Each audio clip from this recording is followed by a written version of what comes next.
मुजफ्फरपुर जिले के बोचहां उपचुनाव को लेकर सभी पार्टियां चुनाव प्रचार में एड़ी चोटी एक किए हुए हैं।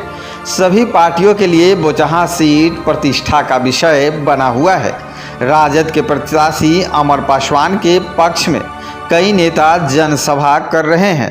यहां तक कि अब उन्हें अमर पांडे का भी समर्थन मिल गया है।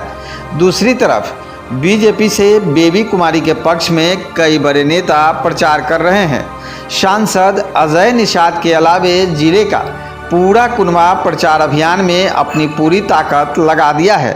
इस कड़ी में भारतीय जनता पार्टी के विधायक और मंत्री जगह जगह जन चौपाल कर रहे हैं। बोचहां पहुंचे केंद्रीय गृह राज्य मंत्री नित्यानंद राय ने महाभारत का व्याख्या करते हुए कहा है कि हे माधव रखी हो लाज हमारी।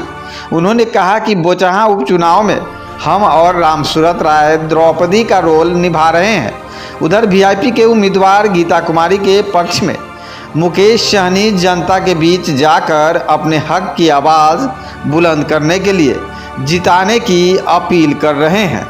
परिवारवाद से ऊपर नहीं उठ पाई, भ्रष्टाचार चरम सीमा पर रहा और बिहार से इसका पलायन हुआ, बिहार के लोगों का। लेकिन आज अब मतदान का आधार यह हो गया है कि हमारे प्रधानमंत्री नरेंद्र मोदी जी किस प्रकार से देश, बिहार और बोचहां के भाई बहनों की जान बचाने के लिए कोरोना जैसे महामारी, जिसको कहे महाकाल, में भी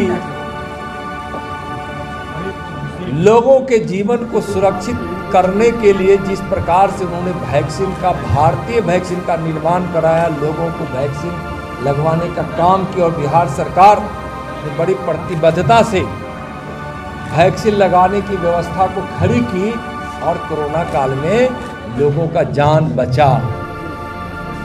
आज वह गरीब यह देखता है कि कोरोना के कारण जो प्रभाव पड़ा है, तो लगातार प्रधानमंत्री गरीब अन्न योजना के कल्याण योजना के माध्यम से लगातार गरीबों को, यानी देश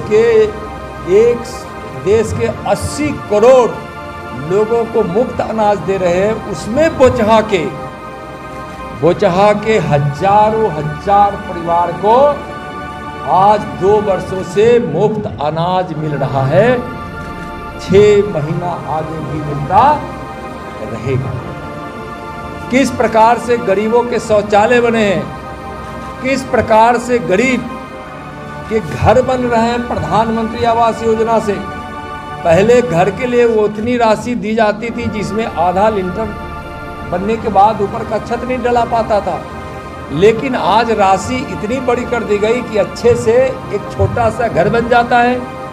उसमें बिजली की व्यवस्था होती है, उसमें गैस कनेक्शन की व्यवस्था होती है, उसमें पेयजल की व्यवस्था होती है। आज बोचहां के घर घर में कहीं न कहीं किसी न किसी प्रकार, हर घर में किसी न किसी प्रकार से माननीय प्रधानमंत्री जी और माननीय मुख्यमंत्री जी के विकास की धारा वहां पहुंची। आज सड़कें अच्छी है। एक जमाना था आज से 20 साल पहले का, 17-18 साल पहले का, कि लोग बिहार में कहते थे कि बिहार के गड्ढे में